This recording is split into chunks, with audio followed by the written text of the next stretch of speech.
I'm an immigrant. I'm an immigrant from China, and I escaped communist persecution during Cultural Revolution as a teenager. Came to this country at age 21 with only $50, with a Chinese English dictionary, knowing no one in this country, but with a big American dream. And I've been very fortunate, I've been very blessed to have the education in this country to become a doctor.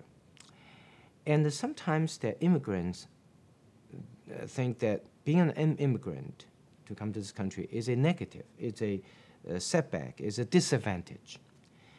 And indeed, it is true in some sense because I have to learn the language, culture, and I have to start all over again. I have to take extra effort, I have to do extra work to do the same things as native students here would have achieved because I have to do so much more. But now I recognize that I've been here for many decades and have become a U.S. citizen and devote my life and more professional medical service to all the patients in this country in the last 35 years. I've come to realize that being an immigrant in many ways is actually an advantage because not only I can appreciate freedom and choice more in many ways than some of the folks who were born with freedom and choice, because I used to not have freedom and choice. Just like someone who used to be blind appreciates sight more. And so in that sense, I can be more active, participate in the society, helping myself, my family, as well as fellow citizens to appreciate America and to help continue protect the freedom and choice this country has. And there are lots of debate, and much of this is negative today, about immigration and immigrants. And there's constant arguments in some folks between some immigrants and some folks, natives. And those discussions and much of those negative today is focused on often what I should get, okay, what I'm supposed to have, you should give me this, you should give me that, and you should not take away this way, should not take away that. And I feel that at the end, we should all recognize, especially the immigrants, and I'm one of them, that America has an immigration problem, but we don't have an immigration problem that starts with E. That means we don't have a problem where everyone wants to leave here, go somewhere else. We have the problem that everybody does wants to come here to live here. And first of all, we need to think about why is that the case? Why this land attracts so many people from all over the world, myself included, to have chosen to live here. And the reason for that is the safety, the peace, the security, the freedom and choice that it provides. And what is the foundation for that?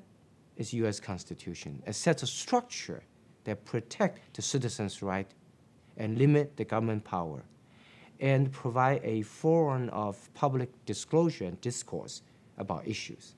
We all recognize that we want to live here, and we all recognize that America is the greatest country on this planet, and we all recognize that America's greatest country on this planet is because of sets of structure and rules that our founding father of America has set forth over 200 years ago.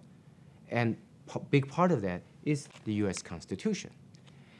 Now, in this somewhat negative debate between immigrants and natives, I feel that the way to resolve and to help understand, to communicate better between the immigrants and people who are here is to perhaps look at ways and ask ourselves this question, rather than keep on arguing and asking, what should I get? Well, you're taking two away that. Can we all recognize we're so blessed and fortunate all being able to live in this great country of America that, to paraphrase President Kennedy, ask less what each of us can get or should get and ask together, how can we help America? So in this case, we need to study Constitution, recognize that's the set of document provides not only the structure of this country and limiting the government power, but also, just as importantly, they emphasize the citizenship responsibility. And big part of that is the voting. That vote to voice each of our concern, to participate in the political process, in the democratic process of this country is the basis upon which all this structure of this country can fund. If people don't participate, don't voice their concerns, then we don't have democracy. Democracy is a foreign public education based upon informed public. If a public is not informed, the public is not interested, if the public does not participate, we do not have democracy. So we need to recognize we cannot take things for granted, especially for immigrants. I'm one of them. I constantly tell all my immigrant friends that we've chosen to live here. We want to live here. Nobody else tells us to come here. We want to. Many of us have a dream to various different degrees, the American dream. You know, it could be a taxi driver from Russia that before he or she came to this country did not have the freedom and choice, and now came to this country, worked very hard in driving taxis and helping other people. For myself, I got the opportunity to study medicine because of America and to become a doctor. And as a duty of every citizen of this world, and to recognize that we not only should appreciate the opportunity to receive, but we also should recognize our duty to give. We need to pay back, pay forward to help future generation. In this particular case, help future generations, Americans, to be able to continue enjoy the freedom and choice. And what I want to say to all the students in this country is appreciate America.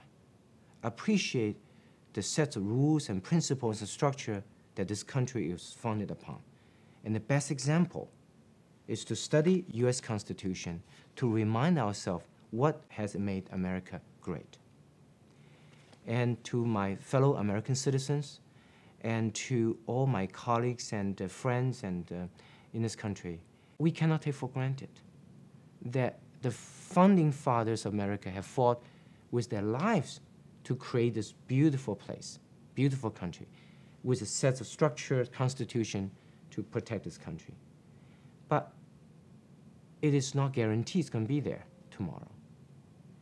It can only have the best chance to survive, the structure, the freedom, the constitution, the limited government, if we do one thing for each of us as citizens, that is to vote, to participate, to exert our citizens' power, to be part of this democratic process, because democracy, again, is only possible if we have an informed and participating public.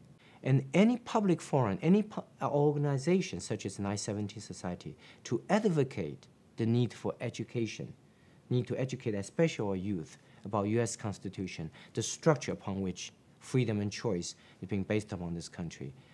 This effort requires funds, requires people's effort, requires resources. It doesn't come from vacuum.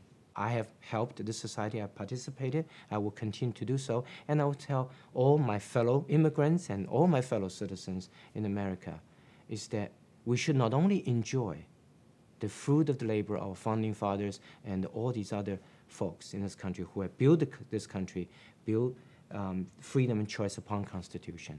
We also have the responsibility to keep it going. And the way to keep it going is to participate, contribute, and support an organization such as 917 Society.